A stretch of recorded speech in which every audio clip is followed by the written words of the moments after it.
Today, on Documentify TV, we are exploring how ancient Greek culture found its way into the heart of Asia and the remarkable discovery that proves just how far Greek influence traveled from its Mediterranean homeland. The first thing that comes to our mind when we were researching this discovery was, what were the Greeks doing in the mountains of Central Asia? Let's see if we can answer this question and provide some details to what is known about this 1993 discovery and how we are learning even today, with new discoveries surfacing each year.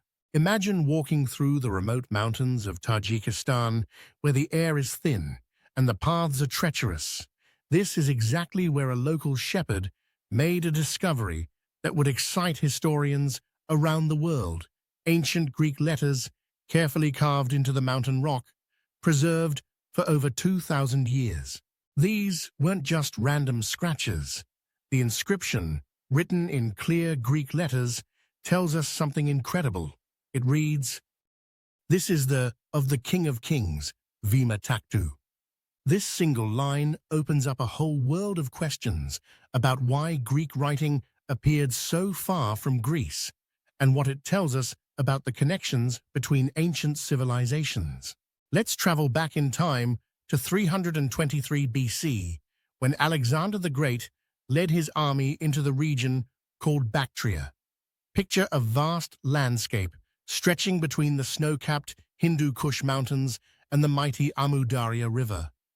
This wasn't just another conquest for Alexander, it was one of his toughest challenges. The local people fought back hard, and it took his army 2 whole years to gain control. But here's where the story gets really interesting. After Alexander died, something unexpected happened. Instead of returning home, many Greeks decided to stay. They built cities, married local people, and created a unique culture that mixed Greek and Asian ways of life. For about 200 years, Greek wasn't just a foreign language, it was the official language of government in this remote corner of Asia. The inscription that was found hints at something even more fascinating. The name Vima Tactu isn't Greek, it's Bactrian. This tells us that even after Greek political power faded, their writing system lived on. Local rulers kept using Greek letters to write their own language, much like how English today uses Latin letters.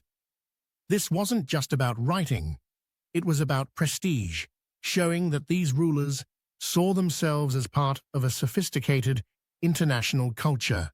Why would Greek culture have such staying power in Central Asia? Think about it this way. Greece wasn't just bringing its army, it was bringing its architecture, its art, its philosophy, and its way of looking at the world. Archaeological discoveries in the region have uncovered Greek-style theaters, gymnasiums, and temples, all built thousands of miles from Greece itself. The Greeks who settled here weren't just conquerors, they were teachers, artists, merchants, and builders. The location of these inscriptions might also tell us something important. They were found in a place the locals call Koja Mafraj, near the Almosi River. Mountain inscriptions weren't usually placed randomly. They often marked important routes, boundaries, or sacred places. Could this spot have been an ancient Greek settlement, a trading post, a holy site? Each possibility adds another layer to our understanding of how Greeks lived in this distant land. But finding these ancient messages isn't easy. The shepherd who discovered them mentioned that there used to be more inscriptions.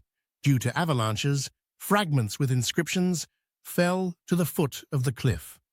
The part that survived is carved on a flat rock surface in 3 lines, where there are 23 letters. Nature is slowly erasing these ancient messages, making each surviving inscription more precious. This discovery follows in the footsteps of another amazing find from the past. In 1932, a shepherd named Jura Ali found a basket of documents on Mount Mogue that turned out to be the first ever texts found in the Sogdian language. That study eventually led to the discovery of the settlement of ancient Penjiket. Sogdiana, formerly Transoxiana, was a province of the Achaemenid Empire of Persia. Although the Sogdian states were never politically united, they were concentrated around the capital city of Samarkand. The presence of Greek writing so far from Greece tells us something remarkable about the ancient world. It wasn't divided into isolated cultures. It was connected by trade, ideas, and people willing to travel enormous distances. The Greeks who settled in Bactria weren't just bringing their language, they were part of a huge cultural exchange that shaped both Eastern and Western civilization. Looking at these inscriptions today, we can imagine the hand that carved them, carefully forming each Greek letter into the hard mountain rock. Was it a Greek settler, marking their presence in this foreign land? A local ruler, proud to use the prestigious writing system of the West?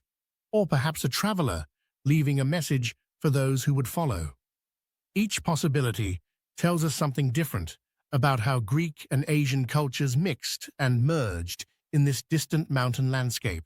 That's it for today's video, folks. What are your thoughts about these incredible inscriptions?